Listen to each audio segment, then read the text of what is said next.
Greetings, everyone. Welcome to Returning Home Cosmic and Unity Consciousness, a podcast where we weave with special guests.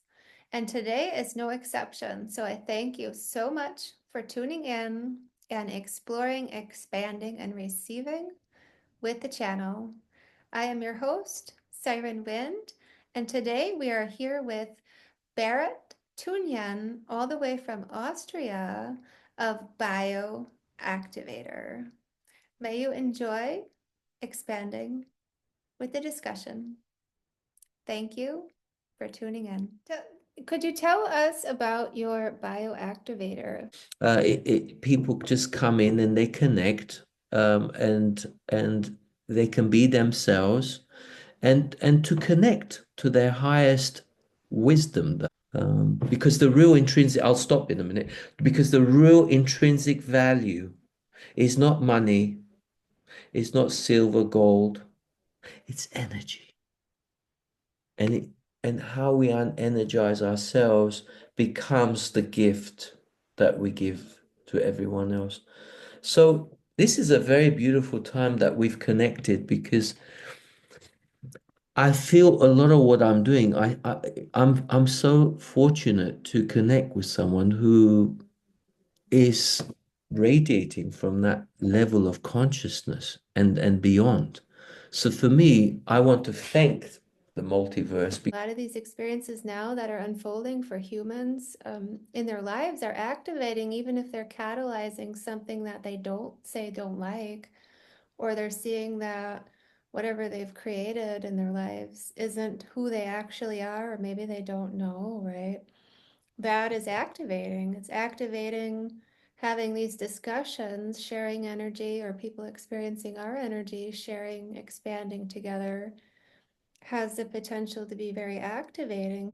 In the nucleus of the bioactivator footprint is not to cause harm, not to cause loss, and do not to impose on the freedom of movement, and to understand the natural rhythm of life, because there's a unique frequency, and we're not here to desecrate that frequency. We're here to honor, respect, and to be kind. But really, kindness, as I'm sure a lot of, excuse me, listeners, viewers out there, it begins with self, taking ownership, accountability, and responsibility. And once you know, that knowing is so powerful because you don't need to prove it to anyone, Right. you know? So, and if people feel comfortable in your presence, thank you. And if they don't, thank you. We're not here to impose. It doesn't mean it's right or wrong. It just means whatever it's meant to mean. We're not here to define anything. We're not here to put labels. There's already too many labels out there. It's And the unifier, isn't it? We're in this layers and layers of unification. We're dissolving those labels, and there are different awarenesses, different frequency layers of understanding, right? Different dimensional planes. Nothing is wrong or right. It's the understanding at the moment, the awareness, the conscious, hopefully present awareness of whatever that is. a lot of people see me if I don't participate. They see me as someone who's rather anti. But just for the record, I'm not anti-establishment. I'm not anti anything. My stance is to be centered and to hold space and to neutralize and harmonize and bring everything into balance. That's, I feel, my duty is. And I think it's a very powerful instrument if you know how to use it. Some have been misguided, and I'm not going to this place where we point fingers. Um, um, it's all about accountability, and we've got very good leadership skills here on on on this amazing. Are we on a planet? Because a lot of people And I'm not here to have a debate either, whether it's flat, if Right. it's oval, whether it's a dome, because, and I was talking to someone not that long ago. They said the moon landings never happened either. Well, there's a lot of different perspectives, of course, infinite amount of perspectives on all these different things. And even you and I discussed before contact, contact with different beings, and there's different perspectives and awareness on that as well. But there are certain things that have or have been said, I guess you want to say, as stories or news in this past, the past or histories that are coming to be shown what they actually are or weren't, now, the smoke and mirrors are dissolving, but there's a lot of different mergings in that way too, with finding out that um parallelly with religion being attached to these containers or these stories, finding out that some of those things of the storylines really aren't that, and all of that crumbling away so that people can be free and find out who they are without all these boxes or what they thought of what say different perspectives on how they've been experiencing or even work you want to say working with the moon. Certain cultures have different perspectives or ways that they coexist with astrological events or thinking thoughts about what the planetary bodies are, say flat, round, but really crystal celestial beings. I mean, you could call them a planet. They've been categorized just like all these other things, energies have been classified, or say, races, galactic races classified and given descriptions, but so far vastly beyond what's even known is coming to be found out, right? So, Yeah. the moon is an interesting one, though. I enjoy some of the discussions I've heard um, Yeah. the Yeah. different I mean, perspectives. They really range, don't they? the one that triggered me, I went to meet David Icke at the Wembley Conference Center.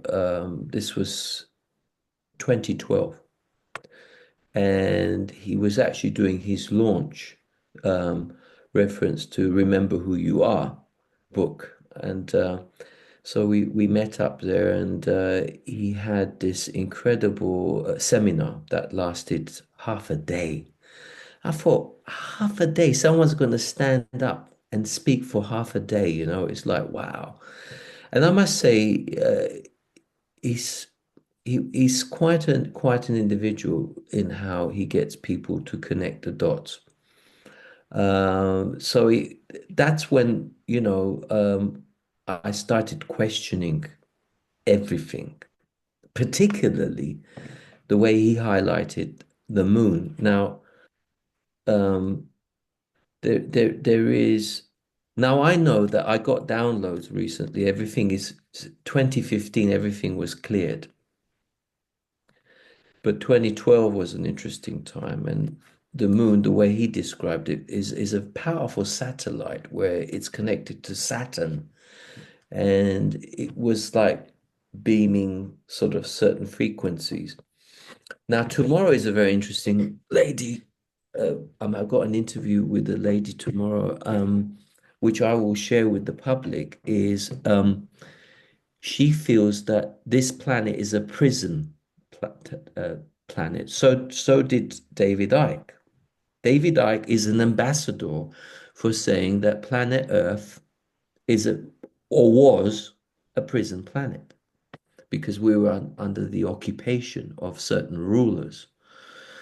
But as time went by and bioactivator came into the activation, I began to realize that there's truth in everything as far as it's what you want to energize. So if you want to say, yes, I'll support that narrative, then the chances are you're going to energize and magnetize that timeline, that scenario to occur and for it to happen.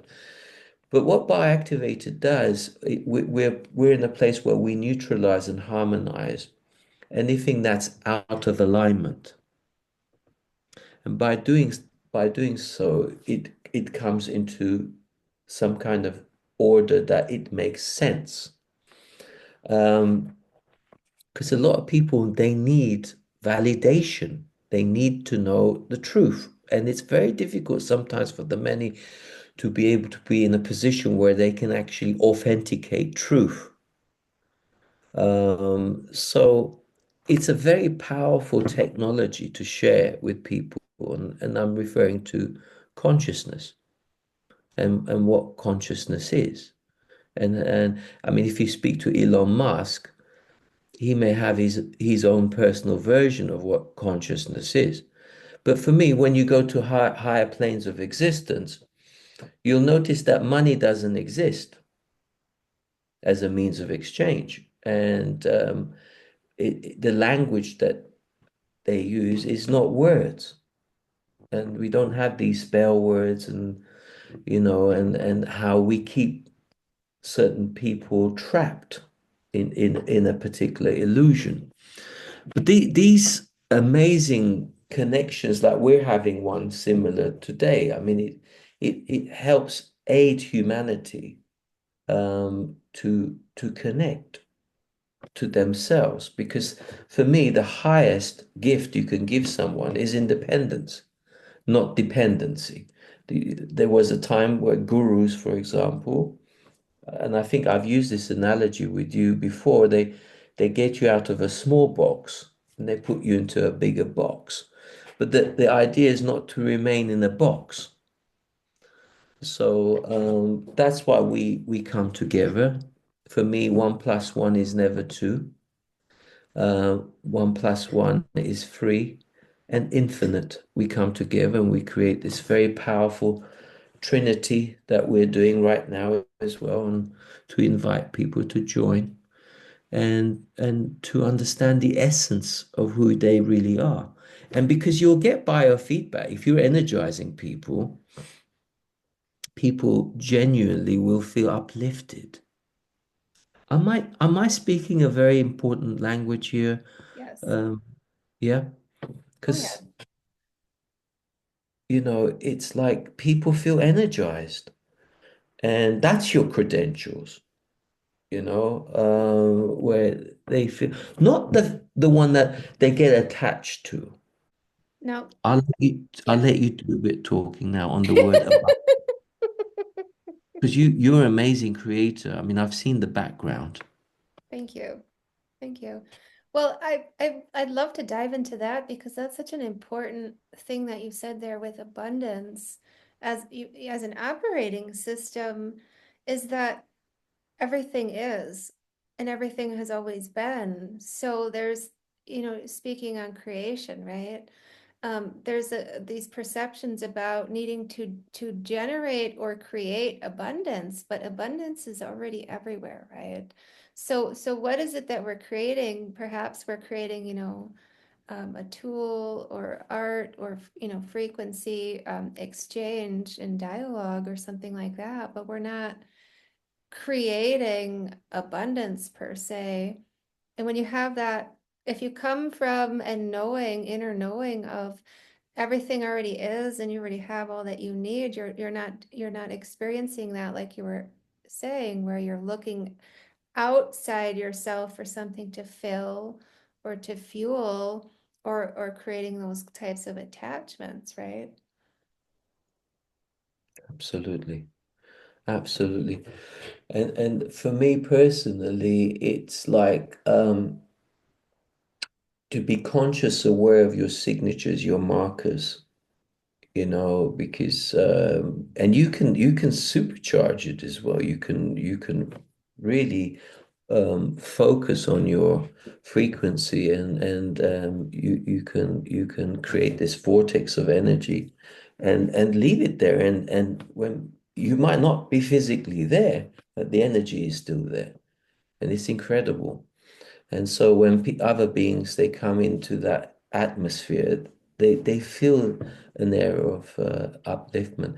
And this is a very powerful recipe. because I used to share my ingredients when it came to making certain salads and things, and I used to write it down for people to say, right, you need lettuce, you need tomatoes, you could a bit of olive oil and salt and whatever.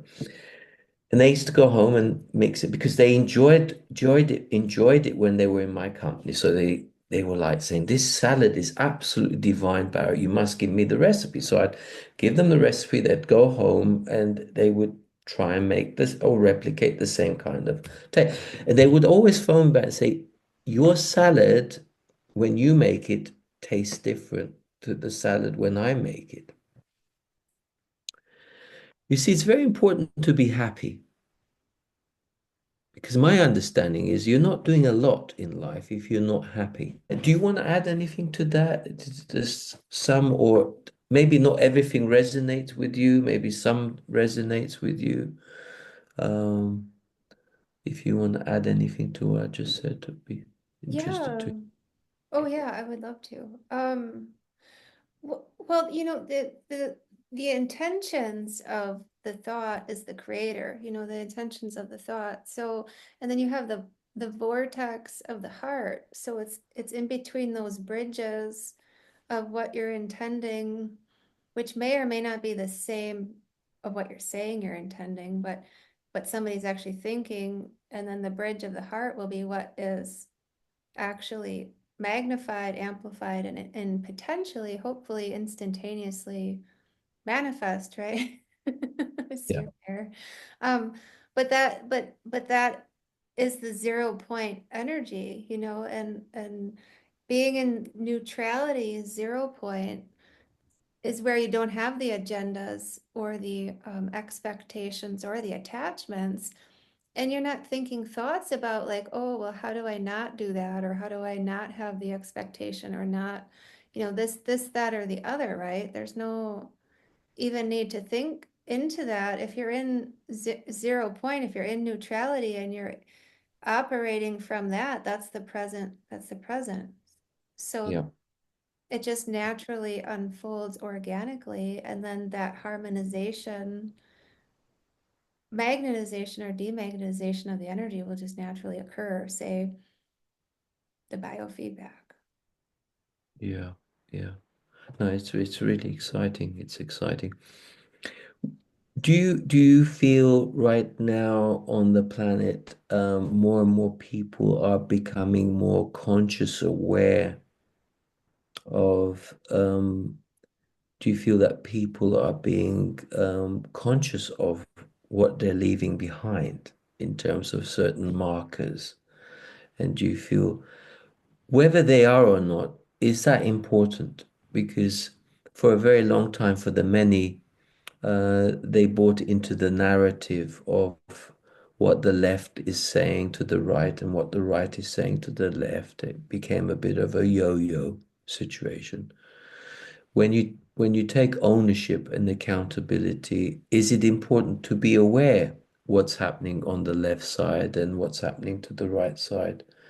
Is it important to listen to, because I've got an interesting conversation tomorrow with a beautiful lady, and she's so convinced that we live in a prison planet. Any ideas what I need to say? Well, the beautiful thing about the planet and the expanse of how many different perceptions and energies and frequencies and awareness there is, and even is, evolving, is that you don't have to, say do anything specifically to catalyze someone's opinion or perspective or learning current state of awareness. There's nothing that you need to do with that. It's similar in a way, parallel to what you were talking about your parents Yeah, earlier. Is those experiences perhaps, and I'm saying perhaps, having a conversation with someone as a witness that's has the intention of neutralizing and through the biofeedback does so, there's a potentiality there for an infinite amount of things to occur that you don't need to necessarily say Yeah. I think this, or this is that, or this is Mm-hmm. actually this, It's spontaneous, isn't it? Because yes. you don't need to think anymore. I think the thinking aspect for a greater part of many is the fact that they doubt. They live in the world of fear and doubt. What are they doubting? Themselves. It's because the energy is not flowing. It's that simple. Do you want to add something to the energy flow?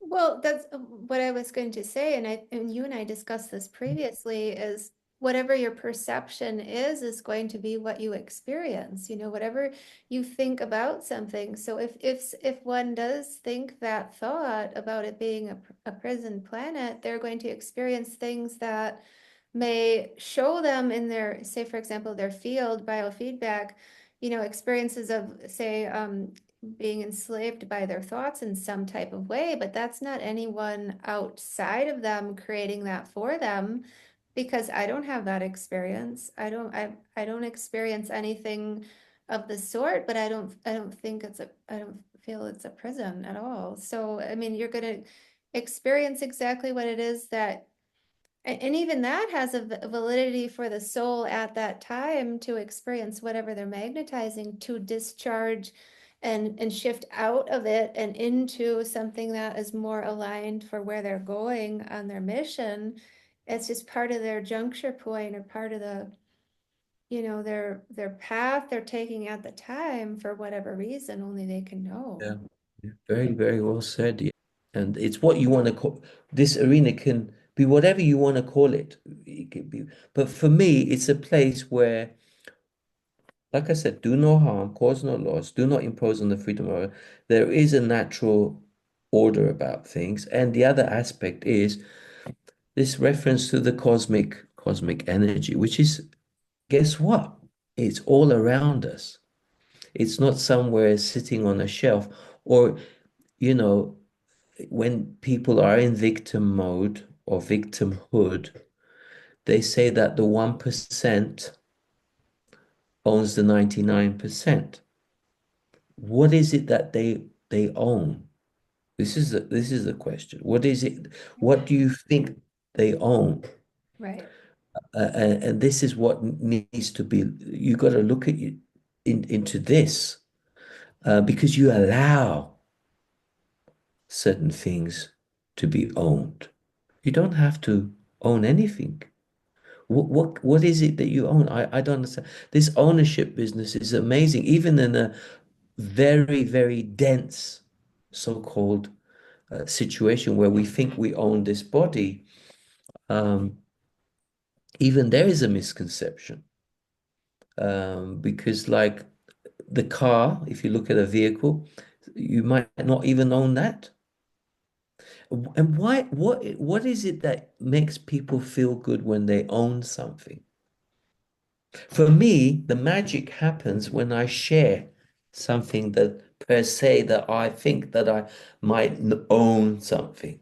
When I invite someone to the play, and it makes them feel good, and I'm not imposing on them, and we create this beautiful vortex of energy where I don't need to value destroy. We only value destroy when there's ego involved.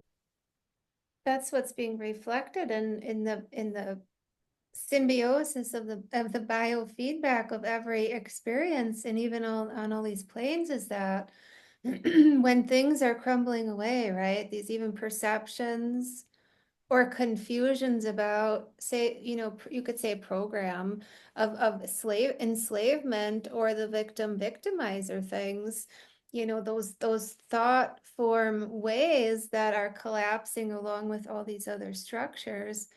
And why is that happening? Is so that the biofeedback, the reflection, everything can be cleared out into neutral middle, into sovereignty and choice of, like, well, what are you emitting? What are you transmitting? And what are you magnetizing to you, and why? To look at individually in one's own experience with the amplitudes of energy, right? Because they're accelerating in any of these kinds of this or thatness thoughts, that, victim, victimizer, or, this has that or this doesn't have, those dichotomy planes of measuring and boxes, etc., is collapsing to say, well, whatever it is that anyone had that was attached to, perhaps, a lot of those things are getting pulled apart, ripped away, crumbling, crashing to the ground in some kind of way, whether metaphorically, energetically, physically, thoughts, even thoughts about like ailments and things, those were created, right? If there's a you want to say a blockage, or if there's something in the body that's unfolding, these terms for different ailments and disease begin with thinking some kind of a thought, and it's forming some kind of a thing, and even those are crumbling away, vibrated on by pure tone energy to again stand in sovereignty, because you can change that, you can change any of these things, and when everything around you dissolves away, perhaps, if that's what it takes, maybe, where there are no things to claim, you realize you already have everything, and you are everything. And what is your exchange? Like, what is the purpose of you being here? Like, what are your intentions for being here at this time? This is a Yeah. privilege to be on earth, right? This isn't a punishment. This is a privilege to be here. What are you going to do with that? You want to say time, but what are you going to do with your energy equivalent to time? How will you serve, and what will you emit? And will it be a message of that, or will it be a message of radiation from your intentions and your heart? To bring it into a place where, oh, hello. What does your cat have a name? Yes, it's Gula. She's coming to say hi. Oh, hello, sweetie. Oh, good to meet you. You have a beautiful mummy. Oh. She's sitting right next to the So, computer. yeah, so it's important to be present in yourself, and that's the ultimate connection, because then whatever happens from then onwards, your operating system, once you have this full-on connectivity, let me give you a small analogy, which is very, very powerful, because a lot of people, if I put it into words, it has limitations. But this particular analogy might help, not to define, but to bring clarity to the purpose. You need to get to a place called enlighten. You need to be enlightened, because it seems to be an acceleration at the moment of a particular frequency. So that's why a lot of people are having certain unusual, unprecedented um, feedbacks. And we would love to, and I don't want to speak for you, but we would like to invite more people um, to have conversations like this, to bring things into alignment. And when you can converge and talk and feel it's safe, you know, competing with one another. So when we lay these things down because they no longer serve us, we replace it really. Or are we replacing it? Or are we reconnecting? Or are we reconnecting? Or are we really remembering? um, and letting these layers just dissolve, which was creating that um, distortion. And there was a reason for this distortion, and we must be grateful, because I'm grateful for anything and everything. I'm not one of those people who say, oh, I wish I'd never had that experience. And once the balance is met, you'll have an amazing connection.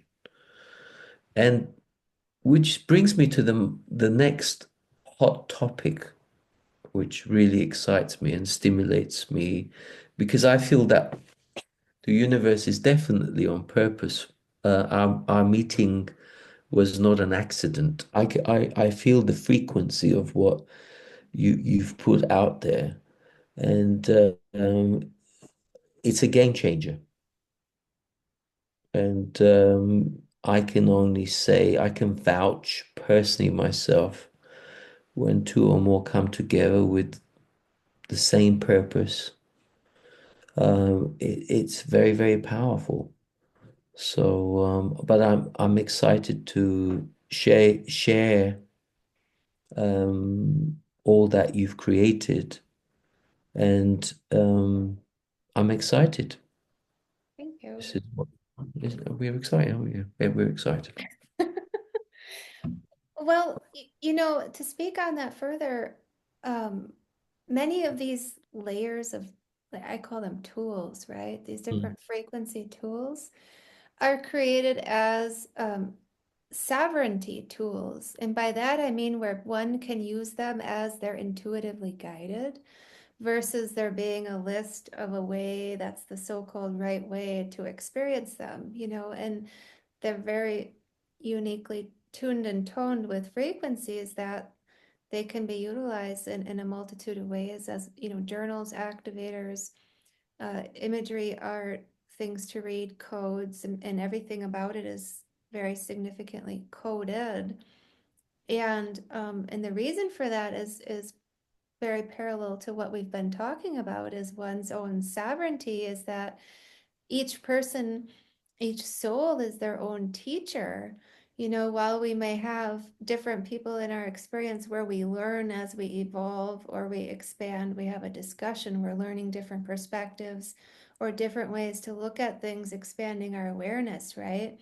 But we're really intuitively all knowing because we all have access to the same information because we all have that ability. And what these things are meant deeply and intentionalized to do, say the books or the sound downloads, the frequency downloads, even this podcast is meant to be a reflection of one's own true nature in whatever way someone can receive at the time. You know, say they are receiving an activation or a download or a new understanding or or whatever infinite potentiality it could be, or connecting to other people from that, you know, different pivot points to connect other dots of their own self because we all come from the same source energy.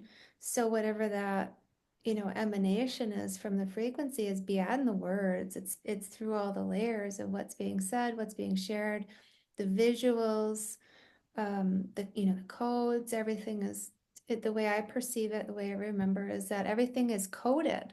Everything is coded. Even, I mean, the earth as she's evolving it's very uniquely coded, and that goes all the way into the crystals, the rocks, the geology, the different latitudes, ley lines, different information, different, I call them dialects of tone and frequencies through different mountain ranges, rocks, what's happened there. There's, you know, records, libraries, beyond libraries of records you know, residuals, imprints, information the memory of the water. You and I have discussed this before. You know, water memories, rock memories. People have their, you know, cellular memories, and all of those layers in between of the travel patterns are coded, right? So that's another tool as we're here existing we're emanating our codes, our unique soul frequencies we're emanating, and that's assisting, say, for example, you were saying neutralizing conversation or neutralizing a room. You walk into a room and it's changing the energy. The coding of you being wherever you are through all the layers is doing that. It's being in joy, it's being in bliss, it's being in your full experience. But allow them to feel that contagious joy, right?